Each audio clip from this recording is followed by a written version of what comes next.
of the sports complex. We want to go there every year and maybe lead some camps, some clinics, and just be a part of it, and send some other donors potentially down there to help the youth of Haiti to just have a new sense of pride, a new sense of dignity, and new opportunities that they otherwise never would have had. A terrific story for him. And look who's here, everybody. Sal Paolantonio is in our studio, ESPN legend. It's terrific to have you here. And let's start with that. You sat down with Wentz. You talked about a lot of things, and one of them is this. What did you take away from his passion for this project? Well, it's the second time going to Haiti, Greeny, and I'm just impressed. Anytime a 23-year-old young man says he's going to write a check for $500,000, that's impressive. That's a wow. And we want to do everything we can to support that. And if you go on ao1foundation.org, you can find a way to contribute. He's going to match up to $500,000. And here's the thing about what Carson Wentz is doing.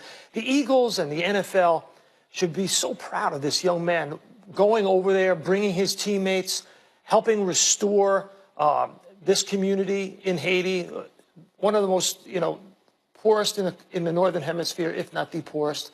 And the work he's doing with his teammates, it just shows the kind of guy that he is. And the Eagles are very lucky to have him. They really are. And lucky to have Nick Foles. To have two quarterbacks like that, two young men who are really great leaders, it's terrific to see. So let's take it then to the football part of this. And obviously coming back from the injury, and I know in your sit-down with him, he talked with you in some detail about some changes he thinks he may have to make to his game. And I've been pressing him on this issue for a while because it's clear that he has to make changes.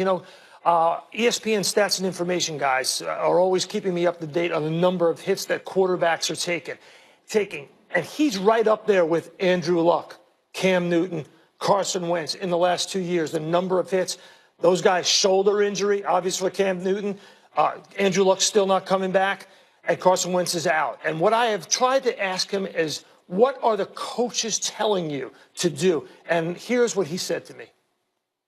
The quote-unquote sit-down happens, every day. Okay. There's little things that we both. Well, he said, "I'm going to have a sit-down with Doug." I mean, we've talked about it quite a bit. I've talked with him, I've talked with press, I've talked with Coach Groh. I think we're all on the same page. There's always. What page is that? I think there's always things that I can learn from. Okay, maybe I shouldn't have been so aggressive there, and there's a time and a place for it. And injuries happen. Injuries. I believe this one was kind of a freak incident. Mm-hmm. And that's just part of the game, but there's always a learning curve. But overall, as an aggressive player and everything, I'm not going to change in that sense. I'm just going to keep learning. I'm going to be learning how to preserve myself, how to be smart, when to take those chances, when it's worthwhile. And it's a constant learning that'll happen throughout my whole career. But it's definitely something I'm taking seriously. My goal is to not miss a game. I feel I missed plenty last year. I want to be out there with the guys, but it's a fluid process. We'll see what happens, but I'm confident that I'll be back week 1 and ready to play against Atlanta on Thursday night. And again, rehab, everything's been going well. Feeling great, progressing right along. And again, time will tell. It's a fluid process, but I'm confident. I'm believing that week 1 is a good target. Now, why is that answer important, Michael? Because that's really the first time he has said to anybody that he's taking these warnings seriously. He's blown that question off. I interviewed him on opening night at the Super Bowl, and up to that point, he was like, I'm not going to change the way I'm playing. But Doug Peterson had a sit-down with him, and the coaches have been talking to him, and he agreed. Listen, what does Bill Parcells always say? The number one ability is availability, and he's got to be available, and he wants to get paid. And the only way to get paid is to be on the field. And he had to sit and watch his backup win a Super Bowl championship while he was there. So I hear you totally. I want to continue the football conversation. Let's bring Shefty in to the conversation, our NFL insider, Adam Schefter. And Shefty, earlier this hour, we had the story about how it is now official that Jason Witten is retiring, and he is going to join us at ESPN as an analyst on Monday Night Football. That seemed to be going back and forth over the last week. Take us inside. Well, that's exactly what happened, Greeny. He was getting pressure from some within the Cowboys organization to come play one more year, to be that security blanket for Dak Prescott, to be that red zone threat that Dallas did not want to lose. I think Jason Garrett absolutely wanted Jason Witten back for this year. And there was a moment the last couple of days where there were people in that organization and people close to Witten who thought he would play football. And even after last week, when Mort had reported that Jason Witten was expected to retire, was on the verge of retiring and joining the Monday Night Football booth, I could tell you that Jason Witten backtracked from that this week for a period of time to where it looked like he might play another year of football. And then again, he flip-flopped. Look, it's a big decision for somebody to make, for somebody who has had football to be such a major part of his life. He really vacillated on giving up the game. But in the end, ultimately, these opportunities come along so infrequently. And to be able to work in the booth next to Joe Tessitore and to do Monday Night Football, I think in the end proved to be too much for Witten to bypass. But I can tell you for a while, it looked like he might be playing football this week. And he's going to the Hall of Fame. You surprised by this? Wait a minute, Shefty. Are you telling me that Carson Wentz says he's coming back in the same second segment as Get Up as Jason Witten is no longer going to be a Dallas Cowboy? In Philadelphia today, that's two headlines, right?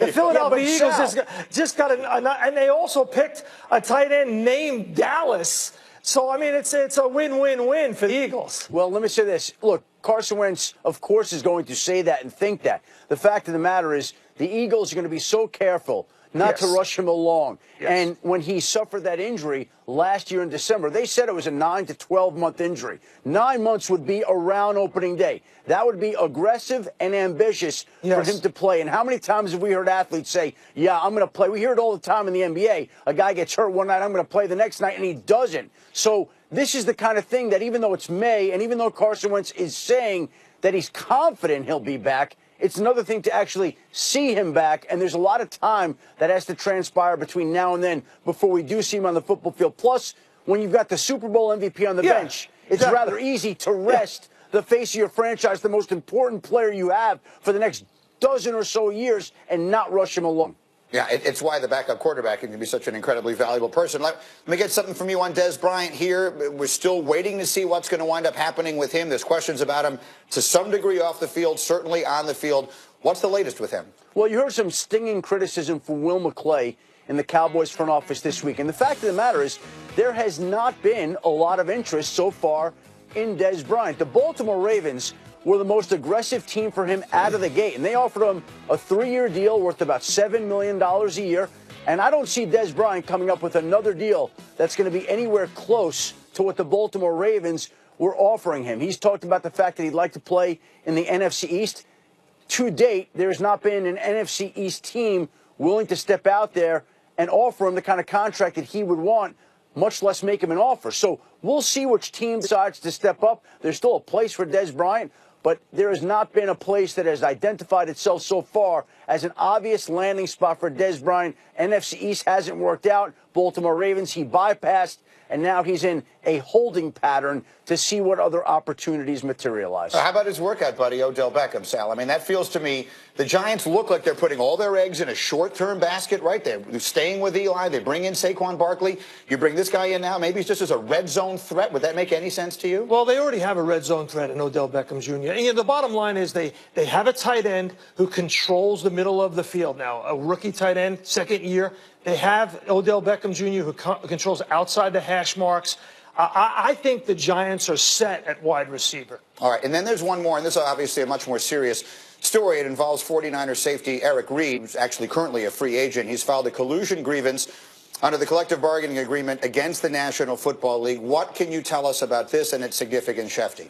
Well, Greeny, he has the same attorney that is representing Colin Kaepernick in his collusion grievance. And so far, Colin Kaepernick has deposed about 20 different people, and that case continues to go on. And so we see all the time that it's a copycat league. Well, here we're getting another copycat situation with Eric Reid, who kneeled next to Colin Kaepernick, taking a pledge right from his playbook. He's going through the process that Colin Kaepernick went through with the same attorneys, going to depose, I would imagine, some of the same people here to try to prove that he has been kept out of the league. Now, when you go forward and file this grievance, you basically, I think, are at least temporarily, if not permanently, ending your NFL career. So this had to be a grave decision, a serious decision for Eric Reid to make, because he was having a hard time getting work before this grievance, and now that he's filed this grievance, it's hard to imagine him getting any work. Although, look, teams can go to camp, a team can be decimated at the safety position. He's as good a safety as there is on the market. He obviously could step in and help somebody, but to date, nobody has been willing to step forward and sign Eric Reid, who has met only with the Cincinnati Bengals so far during this offseason. All right, Shefty, well done. It's always a pleasure to talk. Thank you Thanks, so much, guys. and we'll be back in touch pretty soon. And Salim, this obviously is an issue the National Football League has had for the better part now of 2 years, and now Reed bringing this suit. What do you think of that strategy? What do you think of what Shefty just said? Well, I think Adam's right. It definitely makes Eric Reed a pariah among NFL teams. It's going to be difficult for him to join a team while he is fighting a collusion case that could wind up in court. So that's going to be difficult. But, you know, the NFL's got meetings coming up later on this month where they're going to talk about the national anthem issue and what to do this coming season. They've already made a contribution to the players in terms of social justice issues in the urban areas and distressed areas in the United States. They've sort of solved that problem, but they want to make sure going forward that it doesn't become a problem in September in week 1. So they're going to discuss whether or not they're going to change language in the guidelines. I think the bottom line is, you know, you have a right. It's very difficult in America to take a right away. And I think it's bad optics for the NFL to change it. I think they understand that. The players don't want that. They don't want to be told what to do. I think they've come to an agreement. They've come to an understanding with players like Malcolm Jenkins, Torrey Smith, others who have led this fight.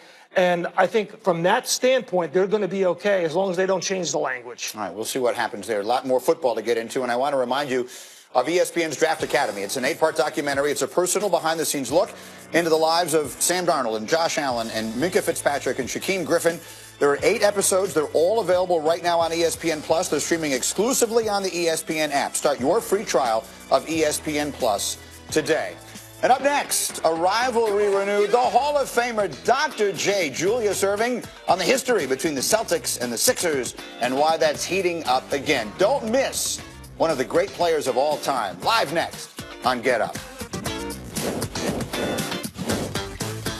Girl, you look good on the back.